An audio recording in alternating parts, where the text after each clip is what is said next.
Welcome to Urban Monk TV.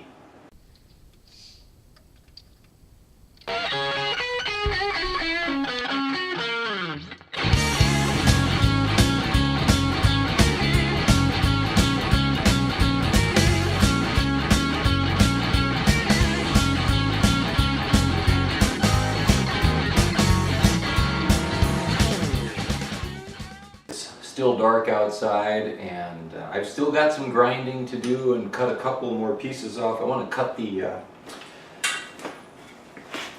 these brackets for the center stand off of this frame, and then I finally determined once and for all that these definitely are for the air box, so I can get rid of that because I'm going to go with pod filters. And I can't make noise yet, so just going to work on things that I can work on. Here's the top triple tree or triple clamp. Just going to start sanding this by hand, getting it ready for painting. I'll be painting this the same color as the frame. So you want to, this paint that's on there is stuck well, but we want to rough it up, and we need to clean this up, which I've done some of. So I'm just clean parts here. So one of the things I'm doing out here while I'm trying to be quiet after I've cleaned up this top triple tree is, here's my ignition switch. This typically mounts to, let's see, which way does this go? Goes this way. So it rides up pretty high. And I'm just going to throw these mounting screws in here briefly. And then the old instrument cluster mounted on these rubber grommet bolts in these two holes, and man, that thing was up here and big. And I want to go with these smaller instruments, but if I mount them out here on those, I don't like how far apart those are. I would like to bring them in a little bit. So I think what I need to do, oh, and also I do want to keep the locking column function of this. So, one of the things I thought about doing is, could we lower this down, so where it wasn't sticking up so high. Bring it down to maybe here, if that makes sense. But then I won't be in alignment with the big chunk of welded steel on the steering stem of the frame. And again, I want that lock to work, so I don't know, I can just see there might be a point in time where I actually park this thing somewhere and walk away from it in maybe downtown LA, or I don't know, somewhere where hopefully if I'm successful it'll be an attention getter, and maybe it'll be desirable to somebody who wants to take it.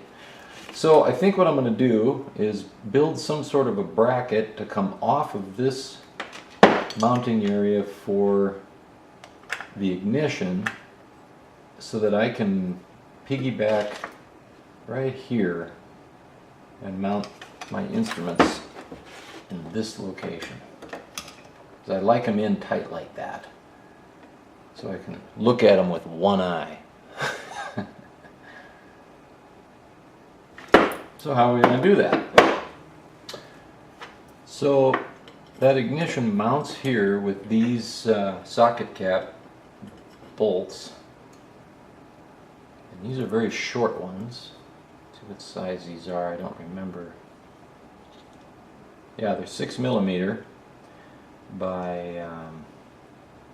about 15mm. Well, I've got some extra 6mm. These are 25s. So I just bought myself a little extra thread, and I got these guys in there, so I could mount this up here, and if I go with the longer screw or bolt, now I've got some room to build a little bracket off of here. So I think what I need to do is fashion up some kind of a a plate here, and then I need to leave a little room for some grommets, because you cannot, at least they don't recommend it, they don't recommend that you mount these hard and rigid. They're not supposed to be able to take a great deal of vibration and need some kind of isolation. So if you'll recall from a previous video, I was saving some rubber grommets off of the detabbing process, and I think I'm going to try to harvest some isolators out of that and get them mounted on here somehow. So let me put some thought into what this will look like, and we'll take it from there. So here are a couple of little rubber grommets that I was able to save. One of them comes with this nice little piece of insert that happens to fit the 6mm screw beautifully, and so I may try to work that. And I just need to build a bracket that has a hole large enough for this grommet to go into, which appears to be about 14mm. This other one, this comes from the side covers, it's about 16mm. So I may have two different sized brackets here, and I've just got a piece of simple bar here that I think I'm going to just cut off a couple short pieces, and I'll have to do some grinding to fit this in, but essentially I need to go from here to here and build a mounting point on each of these, right there and there. And I'll use the simple bar. Again, cut that and grind it. I think I'm also going to lose these, grind them off and cut them. And I still haven't determined what I'm going to do with these.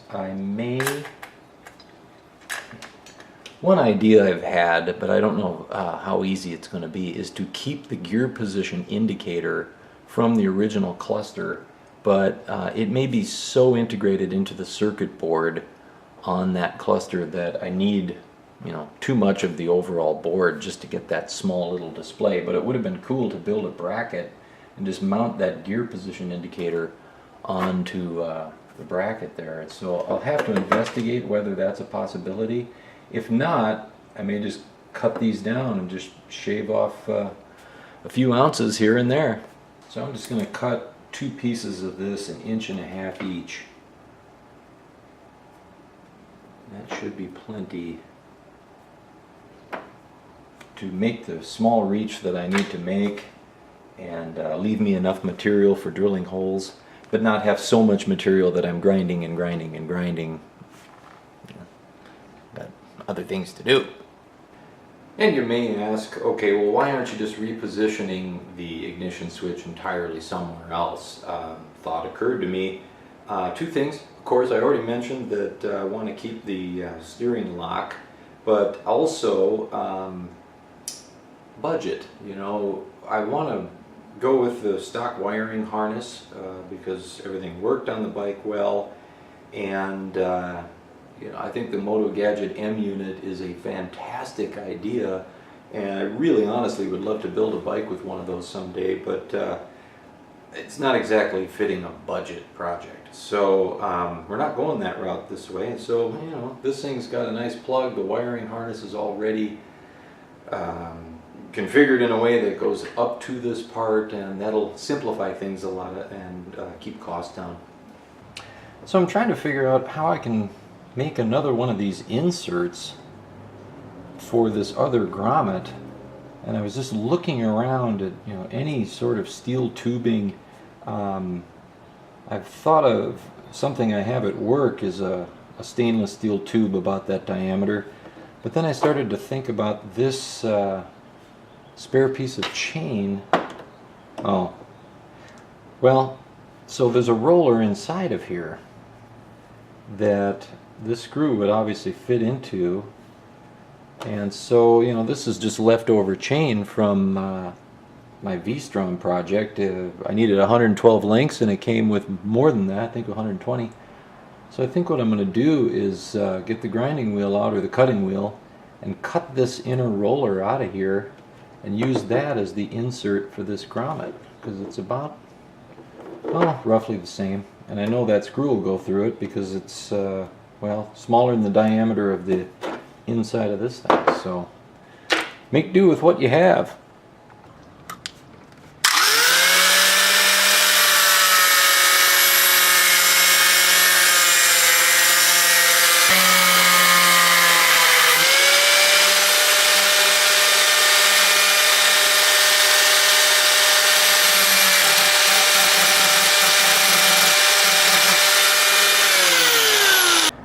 Okay, I got that completely ground away.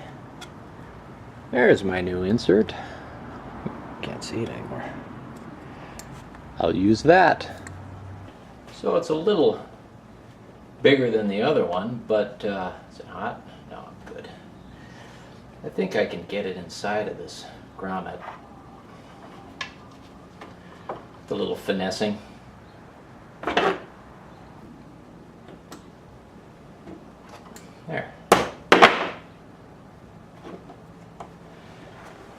There, those can isolate my speedometer and tach.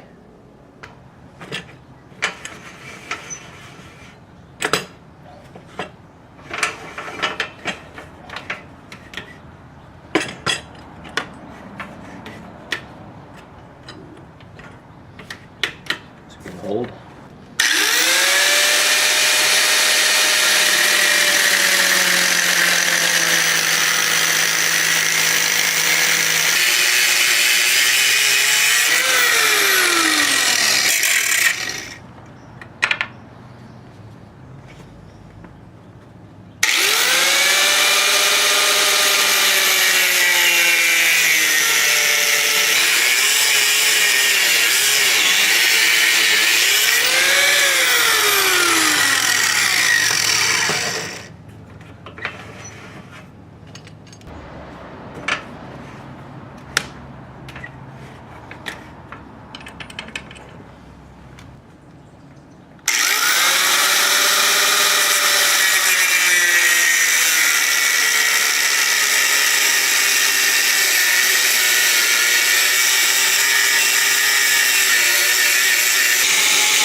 That aluminum really heats up.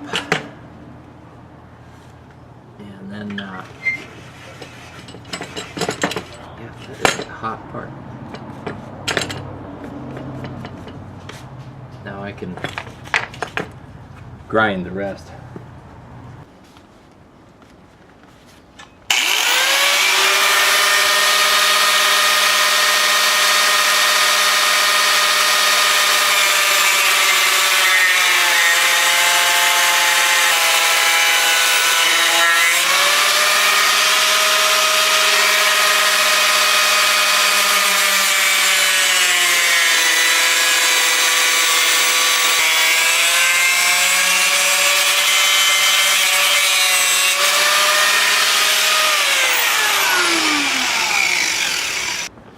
Okay, so I'll have to cut off a corner here, grind it off. I can go here and here, and then drill a hole, mount my grommets, and I should be able to get a nice spot for my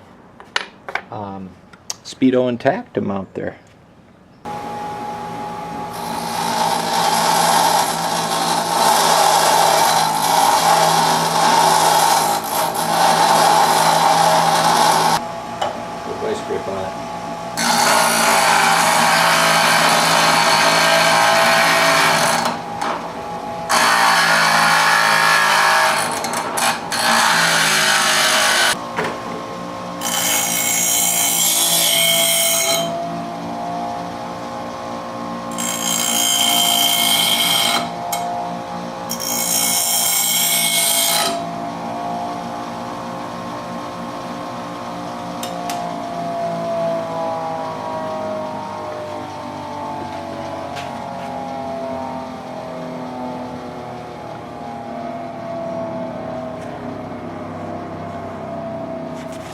kind of a hot part right now, but I don't know, it's freehand.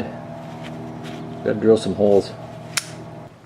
Alright, I'm just gonna go with this auto punch. Center it where I want it.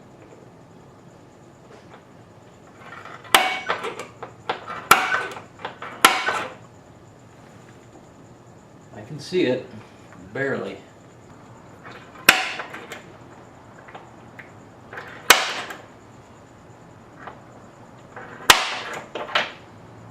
Okay.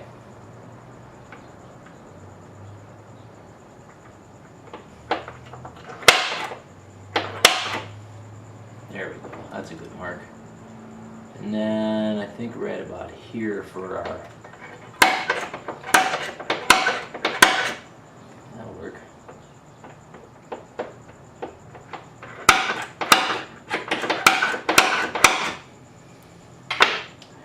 So those are going to be pretty close together, but doable. And I may first drill my pilot hole with the hand drill. And just a drop of oil. Won't take much for this little drill.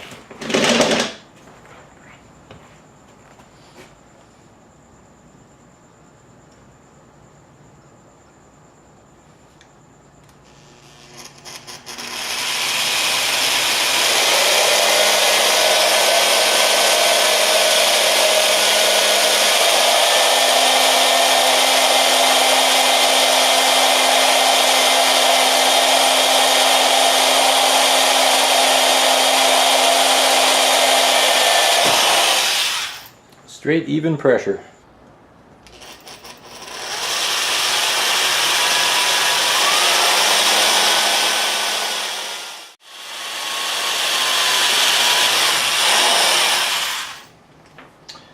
Okay, we'll keep upsizing the drill bits.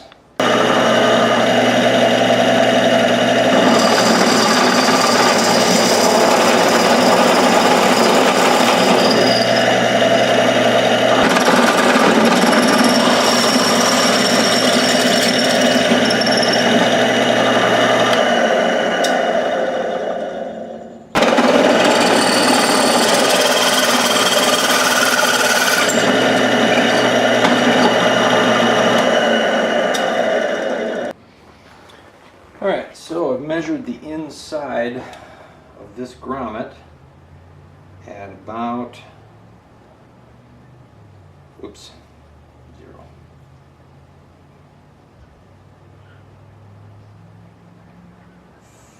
13 3/4 millimeter.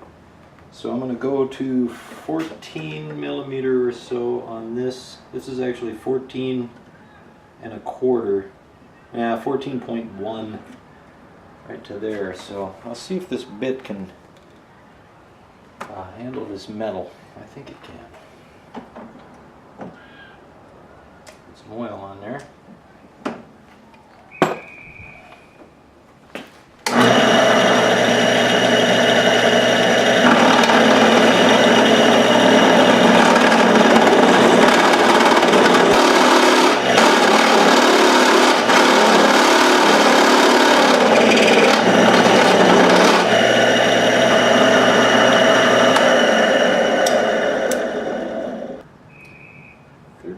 Millimeter.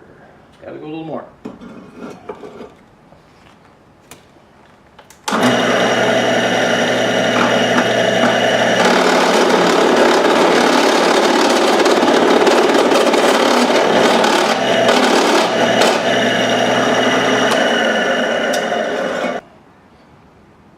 Oh, this is heavy. 14.53. That's gonna work. So not exactly the same, but they're going to do the trick, and given where they'll be hiding, I don't think anybody will notice. Let me get the grommets in them. Okay, admittedly not the most beautiful things in the world, but I think they're going to be functional. I'll try to mock them up on the speedometer, or on the triple clamp. Okay. I'm liking this. So rather than be way the heck out here now, which is where the old mounts would have placed them. I can now tuck them in here nice and tight to each other, and they're rubber isolated. So I think this is going to work really well. And this guy's where it belongs, so my steering column lock is still going to work. And so as I work here, top of the frame is mostly just dust, not so much oily grime. So I've got a bucket of just soap and water for that. And then when I get down to the bottom here where it's actually oil, grease, and grime, then I've got my kerosene and my brush to cut that. So I'm going to start at the top and work down.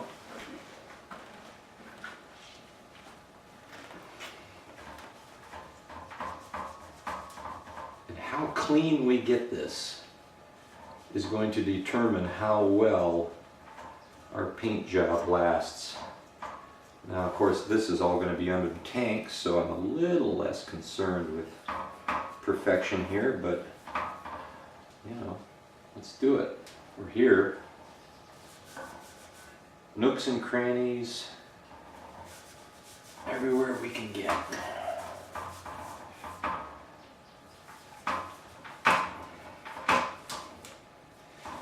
I can see I'm also going to have to spot some areas with that Permatex rust, what do they call that stuff? Treatment, I guess, rust treatment. And then there's spots, like little nooks and crannies in here. I'm going to take my pick, or you could use a small screwdriver, and I'm just going to make sure I'm getting all the dirt in there, because when we paint, you know, even if you powder coated, it's those little spots where your paint's going to peel first. And the cleaner those are, the better your paint job's going to be, more robust. And back in here, I've got to push the rag down into these nooks and crannies in here.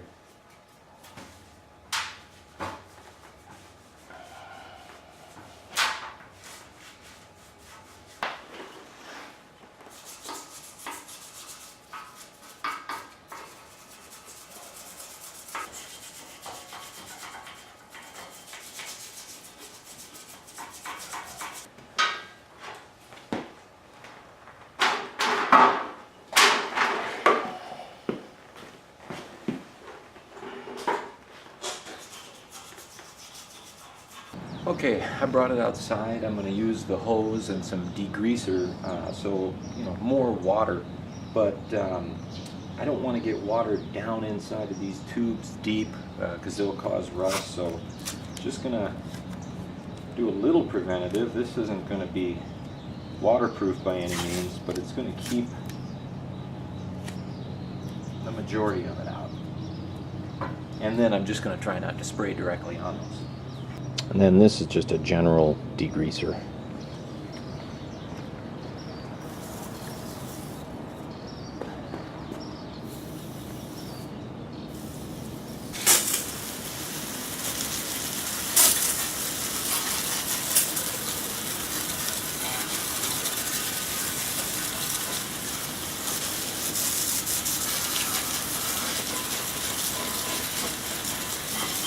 I found the ticket for removing this rust treatment wire wheel on the drill.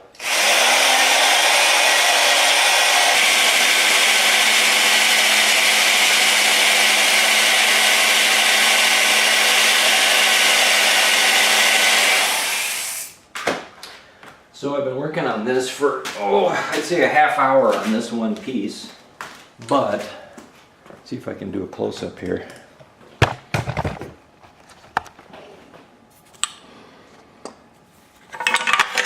So here's, you know, what you're left with after you put the treatment on, and it's, you know, this is smooth, and this is just like it's got paint on it almost. It feels like a really thin, bad coat of acrylic house paint.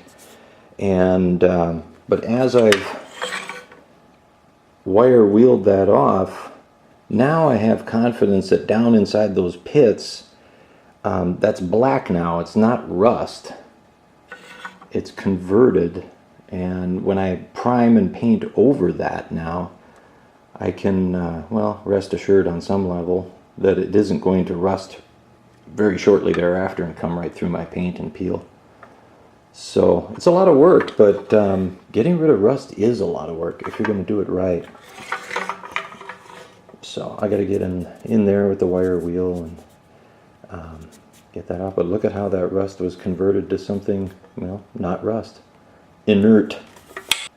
Okay, so it's been about an hour and a half of working with that wire wheel, and I finally have all of that rust treatment off, and I've got all my rust treated.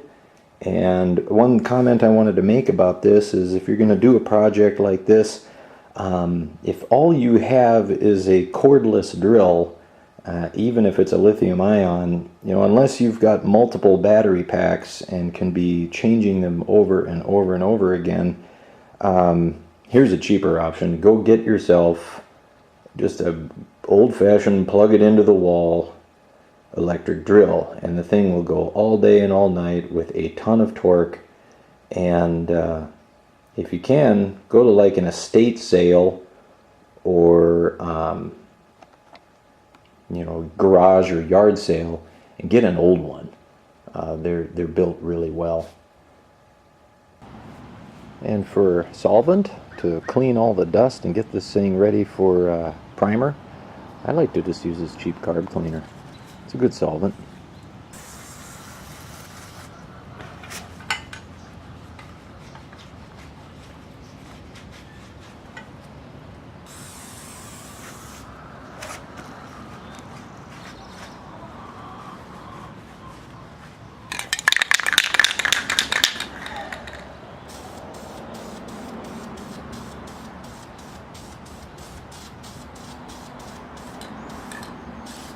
Then 10 minutes between coats, and in the meantime I've still got grinding to do on the detabbing here.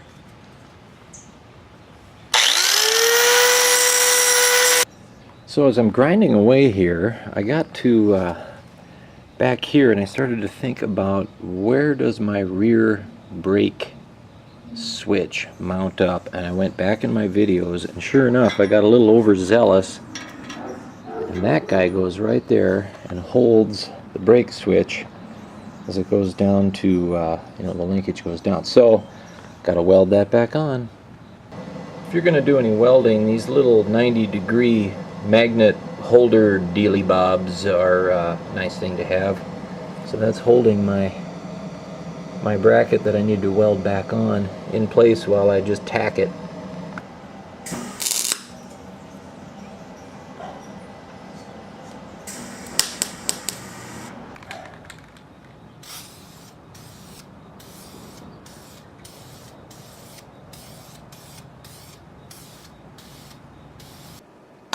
So there they are after a week of drying and paint curing.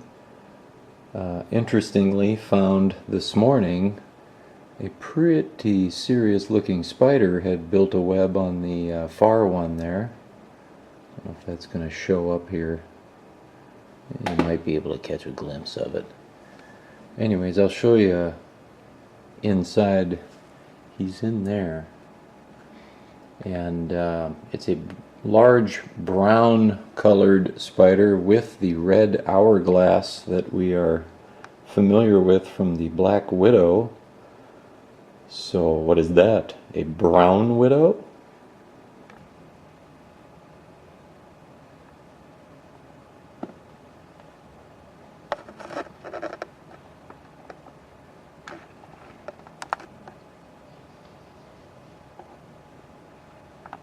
So that's going to have to be a wrap for this episode. We got a lot done. Hey, I'll be back next week. As always, if you like, click the thumbs up and subscribe for updates.